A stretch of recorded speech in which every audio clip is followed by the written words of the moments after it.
Okay, I'm having one of those where am I days where everything kind of comes together in a way that you sit there and think, what is happening? Where am I? And those days are never fun because there's very little positivity that comes out of thought experiments like this. But you have to face it. You have to come to terms with it. You can't ignore it because, first of all, you won't have an accurate representation of where you really are and what's really going on. And second, it's like any other trauma. If you ignore it and try to push it away, it's just going to manifest back in some other way that you weren't expecting that's going to derail you and turn you into something that you don't want to be. I think a lot of what we see on the internet as it relates to behavior, especially in the last few months, is this kind of existential crisis where everyone can feel that things are completely out of their control as it relates to what's going on in the world. We know what they're doing, and it's just one of those things where they're doing it right in our face, even though we know now. It's pretty intense. When you don't process that, you eventually lash out in anger because you're just so frustrated by the fact that you can't change it. Planet Earth is completely insane right now. Literal genocides taking place, and the entities that run the media are so out of their minds that it's presented as justified and normal. Oh, yes, we're justified in doing this. We can't help it. I mean, yeah, we're killing women and children, but they're hiding with the normal people. I mean, we just have to kill everybody. It's not our fault. It's madness. I mean, that's just one of the things that's going on.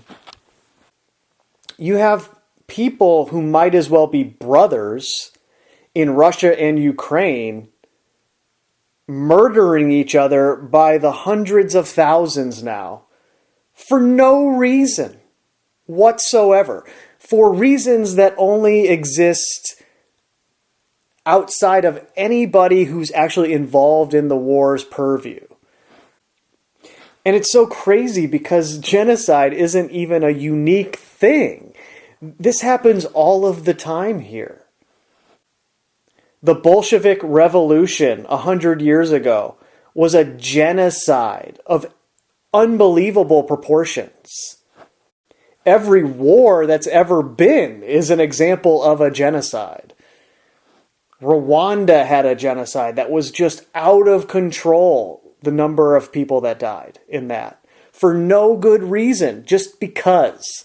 We don't like what you're saying, we don't like you guys, so we're just going to wipe every last one of you out of this country. I mean, what is going on? There is severe mental illness on this planet. To the point where if I brought up a web page and just searched genocides, I could spend probably 20 minutes reading them all off. And that's just the ones that they allow us to know about in the history books in an official capacity. Searching for some kind of logic to make it make sense is very difficult. The entities that are in control of this world, who orchestrate economic cycles and trends in public, those entities have more money and power than anyone could even spend in a lifetime. I mean, you could not even spend the amount of money that the Vatican has. Couldn't do it if you tried. They're worth trillions of dollars. And that's just one of the public organizations that goes back into ancient times. These actual families that have been doing this since then have more money and power than you could ever want. I mean, so what is the motivation? What do they get out of this? Why does it seem like they are required to engage in blood sacrifice? That's what it seems like. When I think about it in logical terms, okay, let's put myself in that position. What would justify these actions in a logical way? Not in a way that makes any sort of sense, but just, is there some logic to it that I can at least understand if I were in their position? You have trillions of dollars,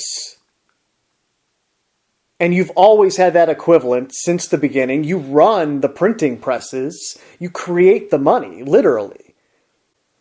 You own everything that can possibly be owned. You own technology that we probably don't even know exists. You can travel anywhere in the world anytime that you want. You can get something from any country anytime that you want. I can at least see those things as motivators for why you would have done it in the first place. Okay, I want to live like an absolute king on earth that can do all of those things, and I gotta kill everyone who gets in my way in order to achieve that dream for myself. All right, I can at least see that. But at a certain point, why do you even need to continue doing what you're doing? Is it something as simple as, well, we're just managing the herd in the same way that a farmer would manage the amount of animals in its herd? You notice that it's getting too big for the resources to sustain it, and you have to cull some of the herd. Okay, maybe that's what they're doing. I can at least see the logic in that, if there is logic along those lines, because when you're at the level that these entities would be at, you don't even interact with the general public. It wouldn't even be a concern to you if they consumed all of the public resources, because you already have everything that anybody could want, and you'll be fine. You have your own land that produces everything that you need that the public will never see or even know about. A lot of people, when they start talking about this, they talk about it in terms of, well, they're like junkies are with drugs.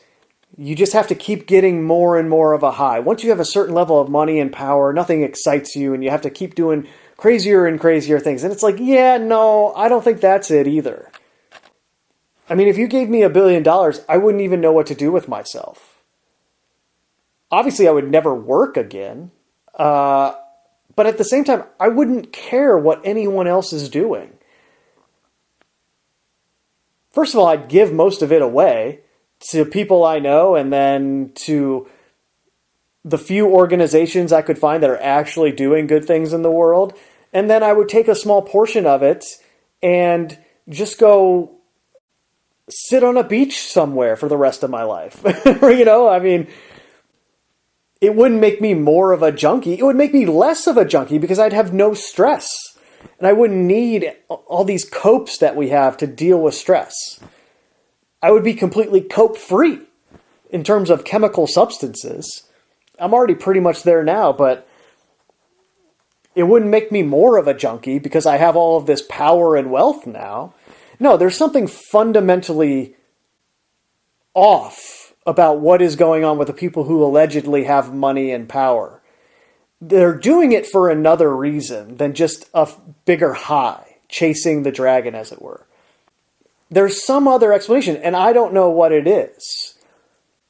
Or I should say, all I can do is speculate on what it is. I can't tell you what it is because I don't know. There's a couple things, like I said, that could make logical sense.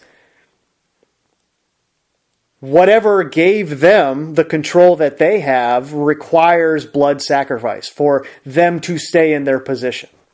as the people who operate the human farm, let's say.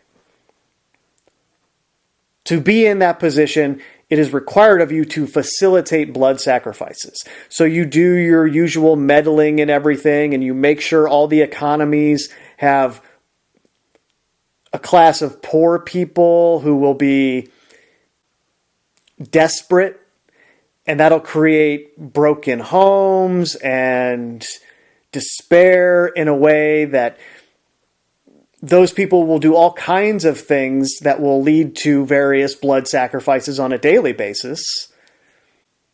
You also draw a significant portion of those people into the militaries of all the countries, and periodically you have them kill each other in blood sacrifices.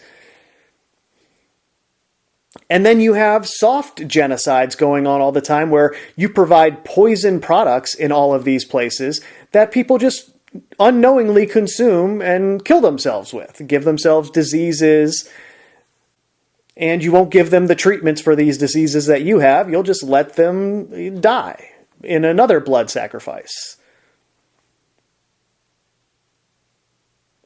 That at least makes some logical sense. I can wrap my mind around that being what it is, because that makes more sense than, oh, they're just drunk on power. They're just drunk on being able to manipulate society. And they want to create this world system. And it's like they already did. They already have the world system. Okay. I can at least understand the idea of, well, they already have a world system, but they kind of want to upgrade it into something else. And that's where this technology comes into play. And they want to turn it into a different system than what it was. And that requires all of these moving parts and changing the way everyone behaves and culling the population in certain ways and doing all of the things that we're aware that they're doing. That makes sense, I guess. And then it's even a little darker along the lines of, well, are they keeping everything on the surface of the planet the way that it is because it displaces enough people that they can traffic human beings and children for similar rituals that they do behind the scenes as various blood sacrifices or whatever you want to call them? I mean, is that part of it too? Part of the logic behind why nothing ever changes and why it remains the way that it is.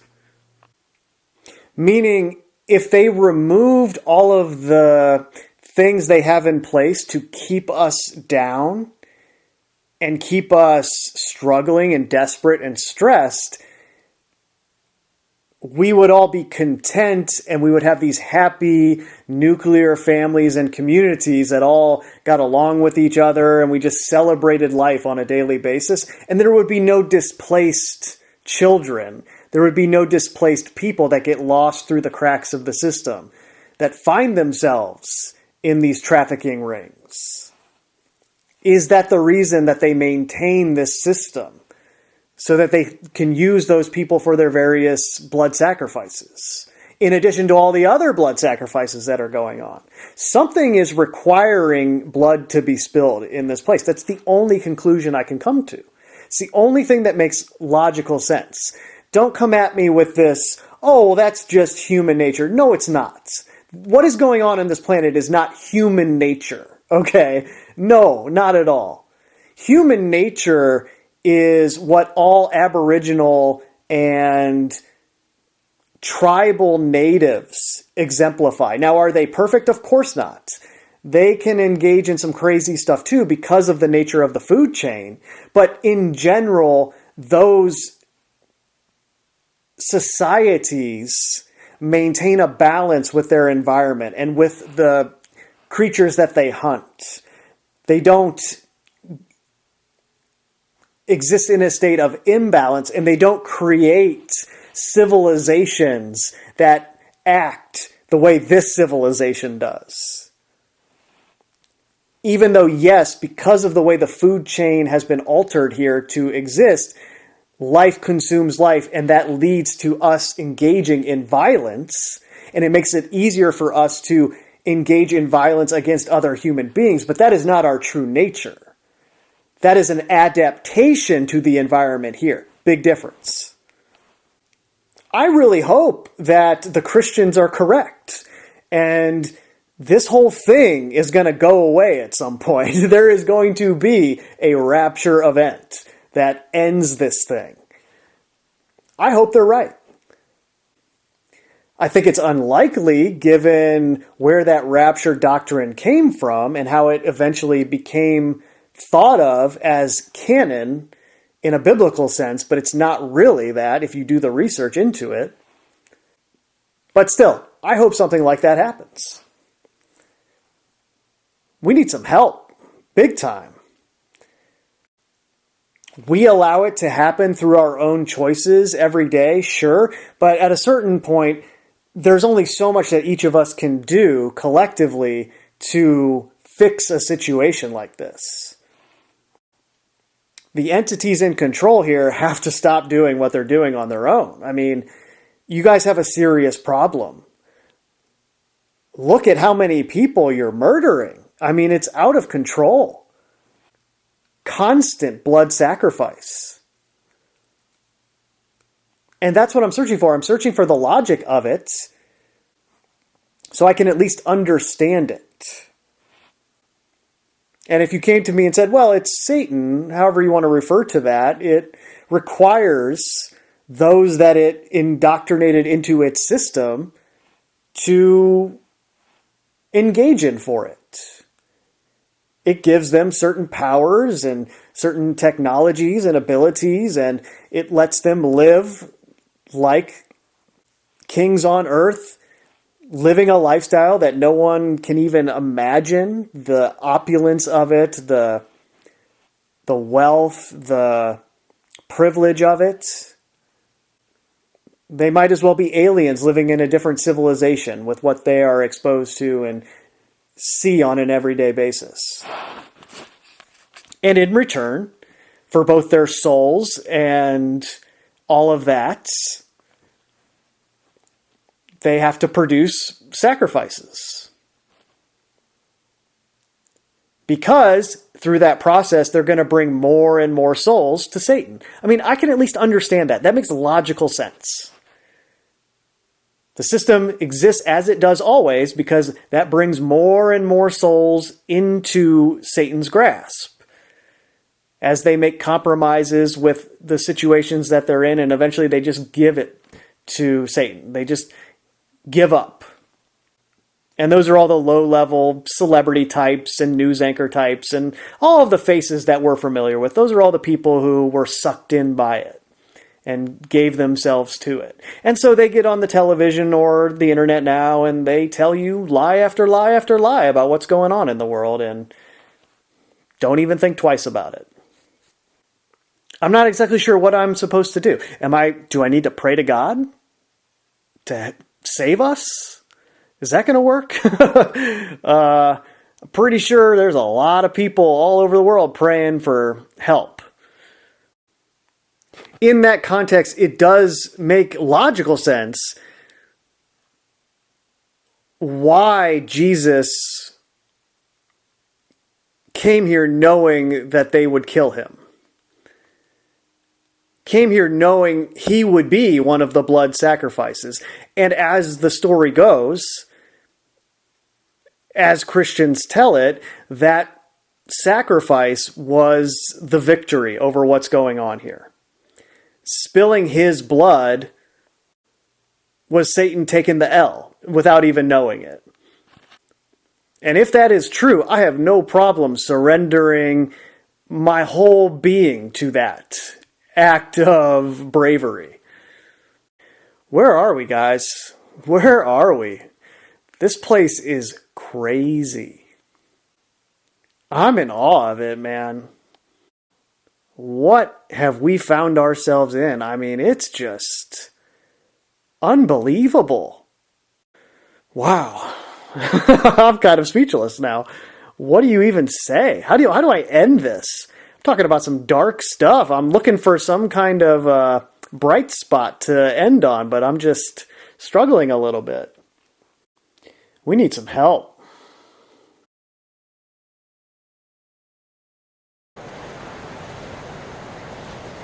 You don't seem afraid at all. I don't understand that. Well, fear is sort of an odd thing. When I was in residency, my first solo procedure was a spinal surgery on a 16-year-old kid, a girl. And at the end, after 13 hours, I was closing her up, and I accidentally ripped her dural sac. It's right at the base of the spine where all the nerves come together. Membrane as thin as tissue, and so it ripped open. And the nerves just spilled out of her like angel hair pasta. Spinal fluid flowing out of her, and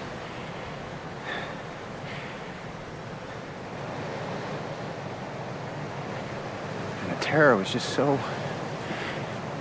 crazy, so real. And I knew I had to deal with it. So I just made a choice.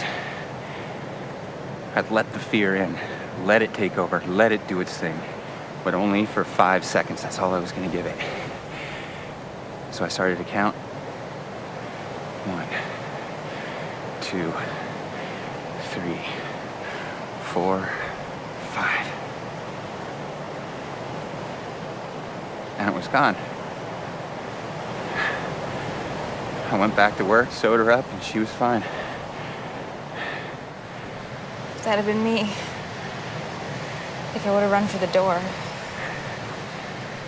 No, I don't think that's true. You're not running now.